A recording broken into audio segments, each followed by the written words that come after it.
Hello everyone and welcome to IRA tutorial. I am Aarti Naik and today I am going to teach you Samasaha. This is class 10 uh, topic for Maharashtra State Board for 10th class. This topic is there and this is very important topic. So let us start with Samasaha. समास समास के चार प्रकार होते हैं, actually 6 होते हैं, जिसमें द्वंद्व समास, तत्पुरुष समास, बहुव्रीहि समास, अव्ययभाव समास होते हैं। द्वंद्व समास अगेन इट डिवाइड्स इनटू इतरेतर द्वंद्व, समाहार द्वंद्व, और तत्पुरुष समास के भी भिन्न प्रकार होते हैं, जैसे कि विभक्ति तत्पुरुष, उपपद तत्पुरुष, नय तत्पुरुष और कर्मधारय भी होते हैं, जिसमें विशेषण विशेष्य संबंध, विशेषण नाम और सामान्य नाम संबंध, उपमान उपमेय संबंध होता है। तो ये सब आज हम डिटेल में पढ़ेंगे। Okay, now this topic is what ever is given here in your text book, this is only for revision part because this thing you have already learned in 9th standard. Okay, so let us see it. Dhanadhanyadi, dhanadhanyani, sorry, dhanadhanyani means what? धनम च धान्यानि च। Okay, मतलब धन भी और और धान्य भी। मृग शुगालो, दैट मीन्स मृगः च शुगालः च। शुक सारिकाः, शुकाः च सारिकाः च। हस्तपादम, हस्तौ च पादौ च एताशा समाहारः। It is samahar, so it is samahar dvandva. Remaining were the example of the iterator dvandva. Then sasya purnam means sasyena purnam, tritiya tatpurush अव्यय। जल व्यवस्थापनम, जलस्य व्यवस्थापनम, षष्ठी तत्पुरुष। Then next is अश्मखंडः, अश्मनः खंडः, षष्ठी तत्पुरुष। नेक्स्ट इज नीति निपुणः, नित्याम निपुणः, सप्तमी तत्पुरुष। This thing already we have learn in 9th class. Now let us see some what is mean by समास. समसनम इति समासः. समसनम means what? Whenever means in Sanskrit you can there are so many confusion between sandhi and samas, but samas gives us some meaning and sandhi is made by some grammar rules. So always you have to keep this in mind.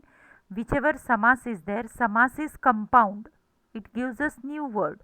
Okay, and it is for information or it is connected for our need, but sandhi is made because of grammar, where grammar rules are included. There is difference between samas and sandhi. Okay, so samas means compounds. Okay, so इस प्रकार समास का अर्थ है संक्षेपण, अर्थात दो या दो से अधिक पदों में प्रयुक्त विभक्ति या समुच्चय बोधक च आदि को हटाकर एक पद बनाना। यथा गायने कुशला, गायन कुशलाः, गायने कुशलाः, that means who is expert in singing. इसी तरह राज्ञः पुरुषः मीन्स राजपुरुषः। पदों में विभक्ति लोप, सीता च रामश्च, सीता रामो में समुच्चय बोधक च का लोप हुआ है। इस प्रकार विद्या एवं धनस्य विद्याधनः। पद में कुछ पदों का लोप कर संक्षेपण किया क्रिया द्वारा गायन कुशलता, राजपुरुष, सीतारामो तथा विद्याधनम पद बनाए गए हैं। कहीं कहीं पदों के बीच में विभक्ति का लोप नहीं होता है, यथा खेचरः, युधिष्ठिरः, वनेचरः आदि। ऐसे समासों में अलुक समास कहते हैं। पदों की प्रधानता के आधार से समास के मुख्य 4 भेद होते हैं। तो पदों की प्रधानता, that means in compound we are combining 2 words in that which word is important to get the final product, that means compound. Accordingly samas is divided into 4 types. So let us see one by one. तत्पुरुष के उपभेद भी है, कर्मधारय एवं द्विगु, that means तत्पुरुष again divided into two and accordingly total 6 types are there of समास. Okay, इस प्रकार सामान्य रूप से समास के 6 भेद होते हैं. Now let us see first अव्यय भाव. इस समास में पहला पद अव्यय होने के साथ ही प्रधान भी होता है. समास होने से समस्त पद अव्यय बन जाता है तथा नपुंसकलिंग में प्रयुक्त हो जाता है. म्हणजे ह्या पदात अव्यय भावमध्ये कसं असतं की जो पहिलं पद असतं ते प्रधान असतं. ओके, आणि ते प्रधान असल्यामुळे त्याला आपण अव्यय म्हणतो आणि त्यामुळे पूर्ण शब्दच अव्यय बनून जातो. म्हणजे पूर्ण शब्दालाच महत्त्व प्राप्त होतं. जेव्हा तुम्ही कंपाऊंड बनवतात तेव्हा 2 शब्दांना मिळून एक शब्द बनवतात आणि तो शब्द तयार करताना जर त्या 2 शब्दांमधल्या पहिल्या शब्दाला तुम्ही जास्त महत्त्व देणार असाल तर ते अव्ययीभाव असतात. नाउ अव्ययीभाव समास. अव्ययीभाव समास में पहला पद प्रधान होता है. म्हणजे पहिल्या पदाला पहिल्या शब्दाला जास्त अर्थ असतो, महत्त्व असतं आणि पहिला पद हा अव्यय असतो आणि समास होने पर दोनों पदों को मिलाकर बना शब्द भी अव्यय होता है. म्हणजे नवीन जो शब्द बनतो तो सुद्धा अव्ययच म्हणून ओळखला जातो. आणि जर कधी एकाच शब्दाची आवृत्ती वारंवार होत असेल तर त्यालाही अव्ययीभाव समास म्हणतात. जसं एक्झाम्पल, आता आपण एक्झाम्पल बघू. फॉर एक्झाम्पल हियर यथाशक्ती. ओके, आता यथाशक्ती म्हणजे काय होईल? शक्ती अनुसार, म्हणजे जेवढी शक्ती तुमच्यात आहे, जेवढं तुम्ही करू शकता त्याला यथाशक्ती असं म्हणतात. म्हणजे शक्तीम अनतिक्रम्य म्हणजे काय? शक्तीच्या अनुरूप तुम्ही काही काम कराल म्हणजेच त्याला म्हणजे एखाद्या गोष्टीचा अतिक्रमण न होता जे तुम्ही लिमिटमध्ये ते करताय त्याला यथा असं संबोधन जोडलं जातं. पुढचं आहे निर्विघ्नम. निर्विघ्नम म्हणजे काय? ज्याचा अभाव. म्हणजे इथे कशाचा निर्विघ्नम म्हणजे कशाचा अभाव आहे? विघ्नाचा अभाव आहे. सो विघ्नानाम अभाव म्हणजे निर्विघ्नम. निर म्हणजे अभाव. ओके. उपगंगम. आता उपगंगम ह्या शब्दाचं उप म्हणजे काय? समीप. उपगंगम म्हणजे काय? गंगा नदीच्या जवळ. ओके, गंगायाः समीपम. उप म्हणजे समीप, समीप म्हणजे जवळ. नेक्स्ट इज अनुरूप. अनुरूप म्हणजे काय? अनुरूप म्हणजे अनुरूपचे 2 अर्थ होतात. एक तर पश्चात पण होतं. जर तुम्ही असं म्हटलं की अनुविष्णू किंवा अनुराम म्हणजे रामस्य पश्चात म्हणजे नंतर, पण अनुचा अर्थ योग्य पण होत आहे. अनुरूप म्हणजे रूपस्य योग्यम. ओके, म्हणजे रूप हे योग्य आहे असं. अनुरूपम.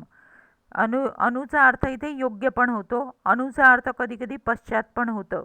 जर अनुरामम म्हटलं तर रामस्य पश्चात म्हणजे रामानंतर. ओके, तर याला अव्ययी भाव म्हणतात. अव्ययी भाव फार इम्पॉर्टंट आहे कारण यात तुम्ही पहिल्या शब्दाला फार महत्त्व देता. जसं की यथाशक्ती. शक्ती हा फक्त शब्द आहे पण यथामुळे त्याला अर्थ काय मिळाला की तुम्ही तुमची जेवढी शक्ती आहे तेवढी. ओके, म्हणजे तुम्ही अतिक्रमण नाही करत आहात. म्हणजे जेवढं तुम्हाला शक्य आहे तेवढंच तुम्ही करणार. ओके. नाव सेकंड इज तत्पुरुष. आता तत्पुरुष म्हणजे तत्पुरुष again divided into 2. That again we will see. तत्पुरुष इस समास में प्रायण उत्तर पद की प्रधानता होती है. आता कुठल्याही शब्दात 2 पद असतात. एक पूर्वपद आणि दुसरं उत्तरपद असतं. पूर्वपद म्हणजे पहिलं प्रथम पद आणि उत्तरपद म्हणजे दुसरं पद. आता इथे दुसऱ्या पदाला महत्त्व आहे म्हणून याला तत्पुरुष समासमध्ये दुसऱ्या शब्दाला महत्त्व असतं. इस समास में प्रायगेण उत्तर पद की प्रधानता होती है. म्हणजे याच्यात दुसरा शब्द महत्त्वाचा असतो. इसके दोनों पदों में अलग अलग विभक्तियाँ होती है. कहीं पर दोनों पदों में समान विभक्ति भी होती है. इसी स्थिति में पूर्व पद की विभक्ति का लोप करके समस्त पद बनाया जाता है. इसमें द्वितीया से सप्तमी तक की विभक्ति का लोप करके समस्त पद बनाया जाता है. आता द्वितीया ते सप्तमी पर्यंत कसा त्याचा विभक्तीचा लोप होतो आणि कसा नवीन शब्द तयार होतो ते आपण बघूया. ओके. तर एक गोष्ट तत्पुरुष समासाबद्दल महत्त्वाची गोष्ट काय आहे की तत्पुरुष समासामध्ये दुसरं पद हे महत्त्वाचं असतं, ज्याला उत्तर पद म्हणतात. त्याच्यानंतर समास पद झाल्यानंतर जो उत्तरपदचं जे लिंग असतं ना तेच असतं. समजा उत्तरपद हा स्त्रीलिंगात असेल तर होणारा तयार शब्द हा स्त्रीलिंगीच असेल. जर उत्तरपद पुलिंगी असेल तर त्याचंही होणारा नवीन प्रॉडक्ट हा पुलिंगीच असेल. ओके. दुसरी गोष्ट, तत्पुरुष समास हे 2 प्रकारचे असतात, तेही आपण वन बाय वन बघू. तर आधी आपण बघू की द्वितीया ते सप्तमीपर्यंत विभक्तीचा लोप करून कसे शब्द तयार होतात. आधी आपण द्वितीया तत्पुरुष बघू. शरणम आगत, शरणागतः म्हणजे शरण आलेला. ओके. आता फक्त शरण आहे त्याला काही महत्त्व नाही आहे, पण आलेल्याला महत्त्व आहे इथे. शरणम प्राप्तः म्हणजे शरण प्राप्तः. सुखम प्राप्तः म्हणजे इथे तुम्ही बघता द्वितीया तत्पुरुष आहे आणि द्वितीया तत्पुरुष मधून नवीन शब्द जो तयार झाला तोही द्वितीया तत्पुरुष आहे. जसं काही इथे दिलेले एक्झाम्पल बघूया. उपपद तत्पुरुष जसे जलम ददाती इति जलदः, पादे पिबती इति पादपः, पर्वते तिष्ठति इति पर्वतस्थः, कुंभः करोति इति कुंभकारः. तर उपपद हे तत्पुरुष आहे आणि उत्तरपदाला महत्त्व आहे. विग्रहे तस्य धातोः लट्कारस्य प्रथमपुरुषस्य योग्यवचनं योजिनं यथा शास्त्रज्ञं शास्त्रं जानाति इतिही. म्हणजे दुसऱ्या पदाला महत्त्व आहे. तथा च अर्थदृष्ट्या पूर्वपदस्य योग्य विभक्ती ही योजनीया. म्हणजे पूर्वपदची जी विभक्ती असते, द्वितीय पदची जी विभक्ती असते, त्या द्वितीय पद महत्त्वाचं असल्यामुळे त्याच विभक्तीचे नवीन शब्द तयार होतो. आता त्यात तुम्हाला नय तत्पुरुष म्हणजे आता म्हणजे नकार वापरून तयार केलेला शब्द. जसे योग्यम, ह्याने हेल्मेट घातलेली आहे तर हे योग्य आहे. हेल्मेट नाही घातली म्हणजे नाही, योग्य नाही आहे, तर त्याला अयोग्यम म्हणायचं. अल्पम म्हणजे हे कमी आहे, कमी प्रमाणात आहे. न अल्पम अनल्पम म्हणजे हे भरपूर प्रमाणात आहे. नय तत्पुरुषः प्रथम पदम अन अति नकारम दर्शयती, विग्रहे अन स्थाने न इति प्रयोजती. म्हणजे अच्या जागी न येईल आणि लिहिताना तो अ लिहायचा आहे. जसे अनिच्छा, इच्छा नाही.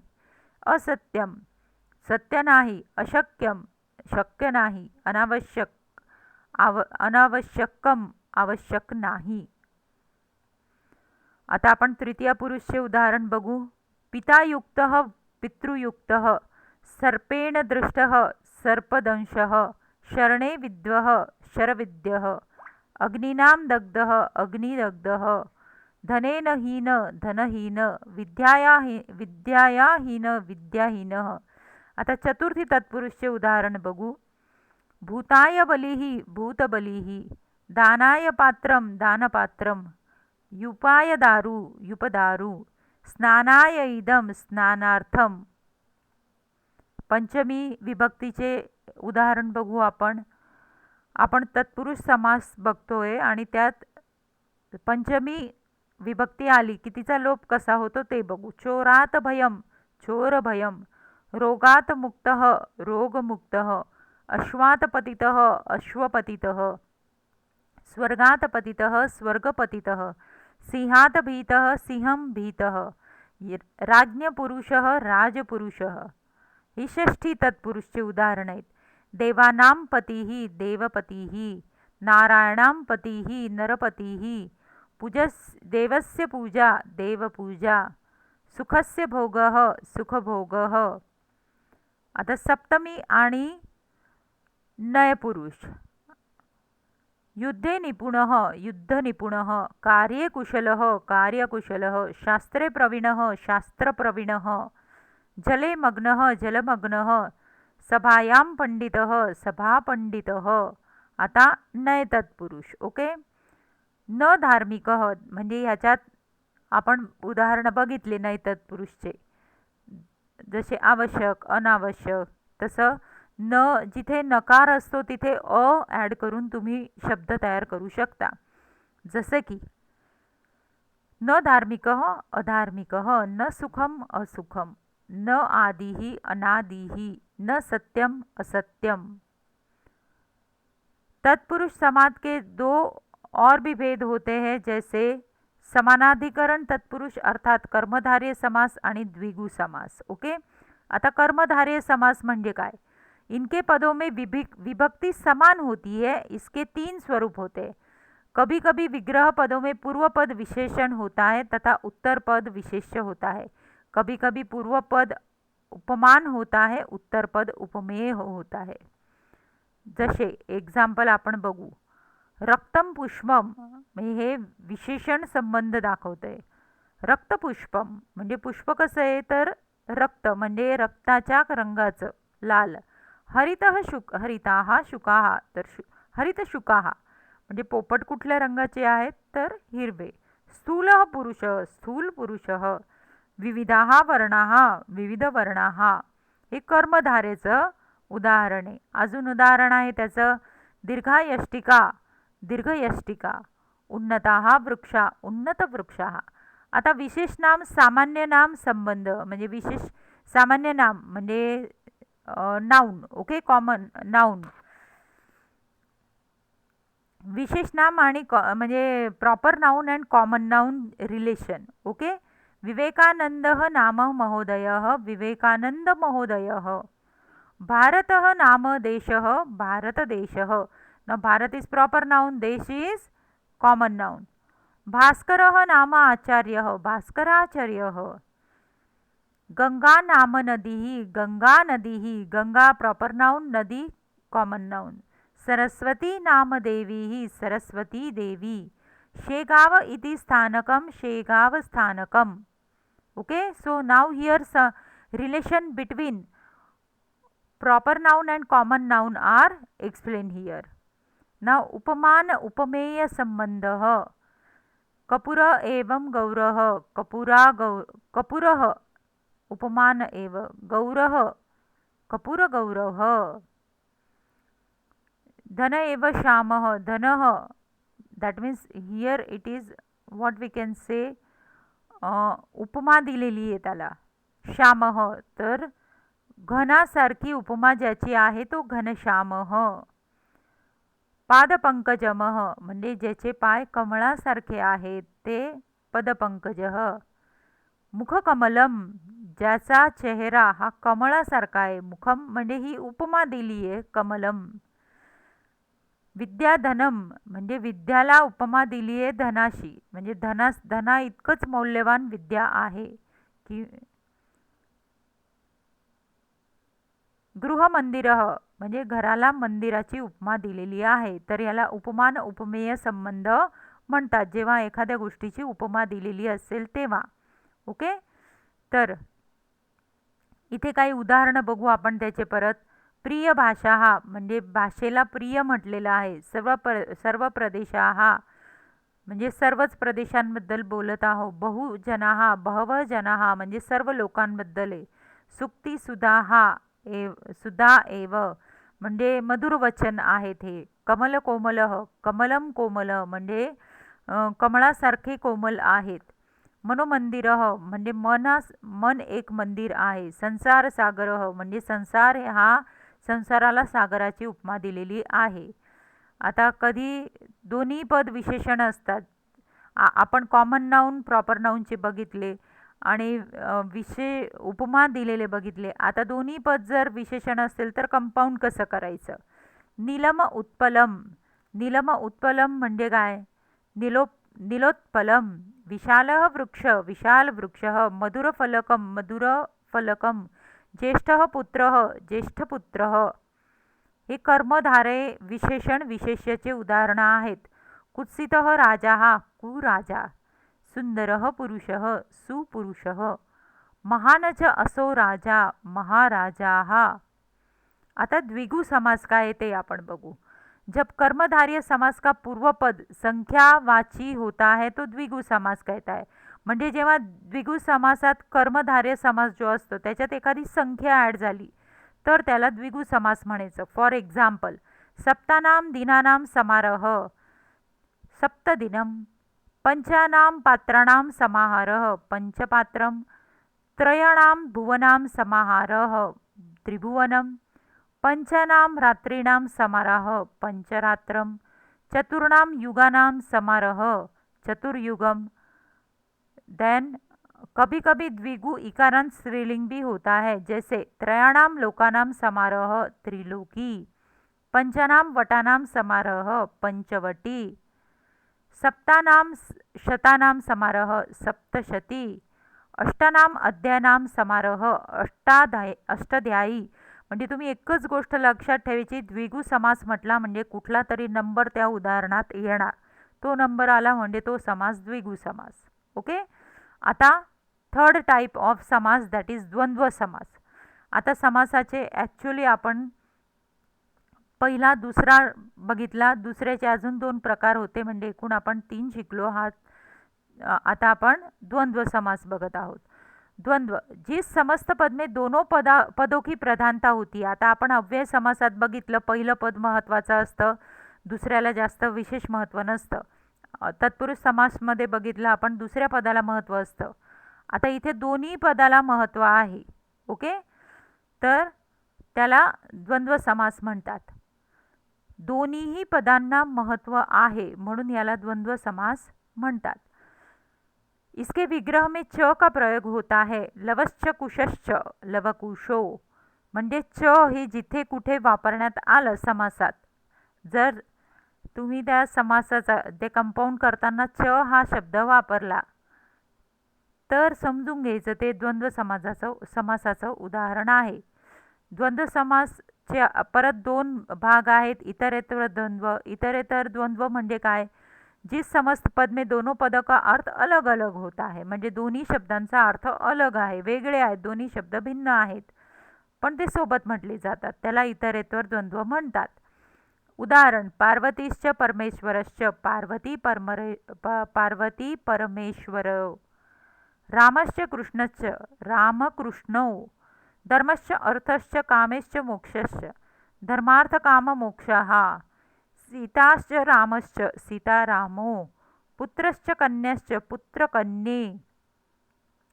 आता समाहार द्वंद्व. ओके, समाहार द्वंद्व मध्ये काय असतं, जहाँ अनेक वस्तुओं का संग्रह दिखाया जाता है, अर्थात समूह की प्रधानता होती है. म्हणजे इथे दोन्ही पदपेक्षा जो समूह वापरलेला आहे तो महत्त्वाचा आहे.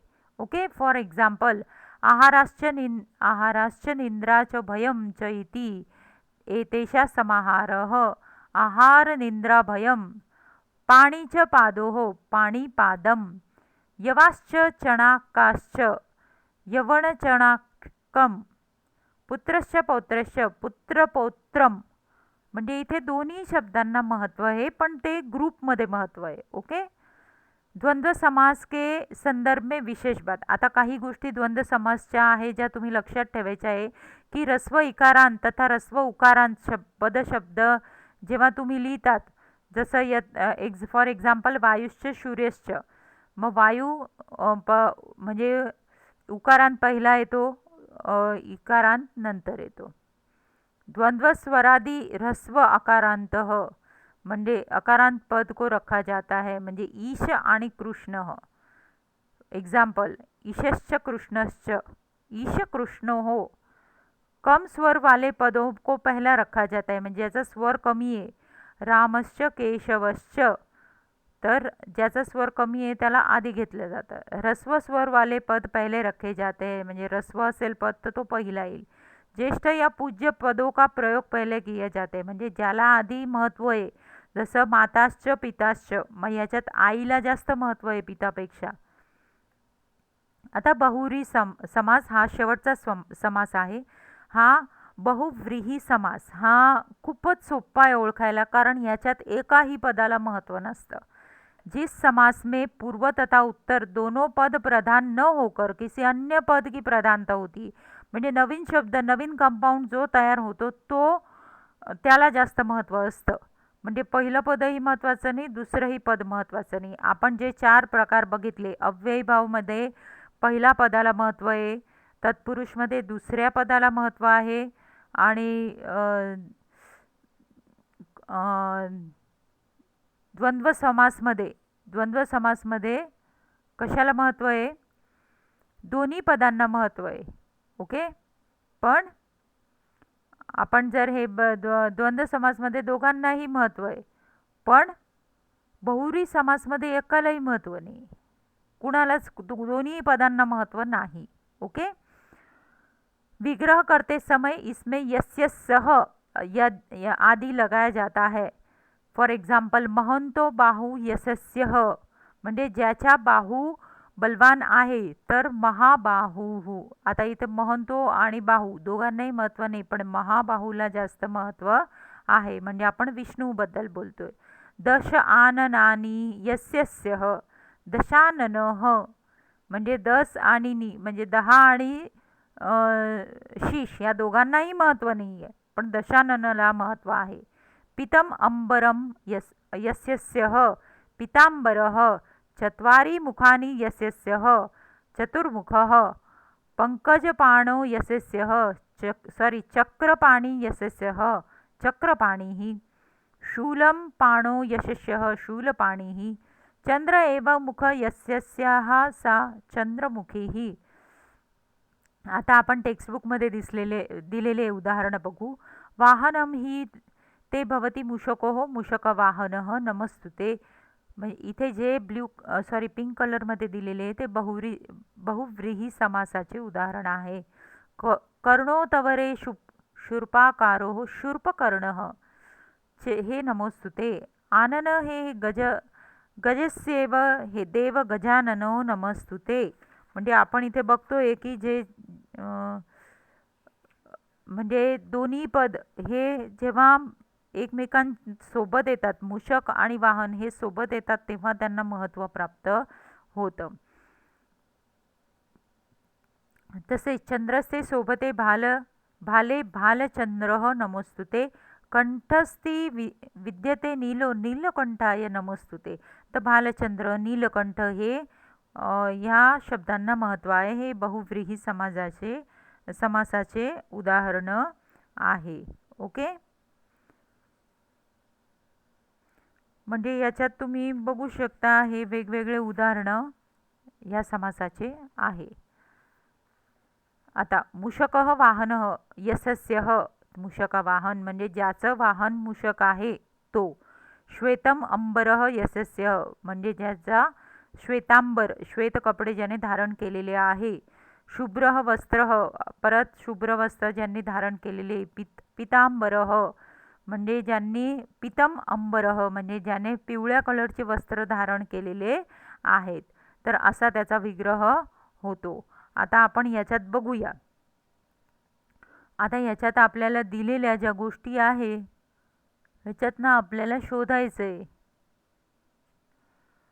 की क्षुधा बुद्धी यशस्य म्हणजे क्षुद्र बुद्धी. तर क्षुद्र बुद्धी कुठे आहे? हे इथे क्षुद्र बुद्धी आहे, तुम्ही ते बघू शकता.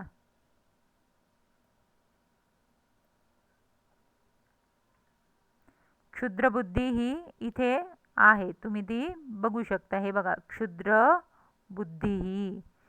नंतर विशालो बाहू यस्यस्य विशाल बाहुः. विशाल बाहुः, विशाल बाहू कुठे शोधा बरं. ते इथे सेकंड लास्ट लाईन हे विशाल बाहुः आहे. नंतर एकदंतस्य यशस्य म्हणजे एकदंतः. तर आता एकदंत कुठे? हे इथे एकदंत आहे. ओके.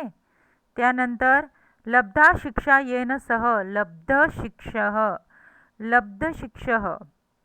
आता लब्धशिक्षः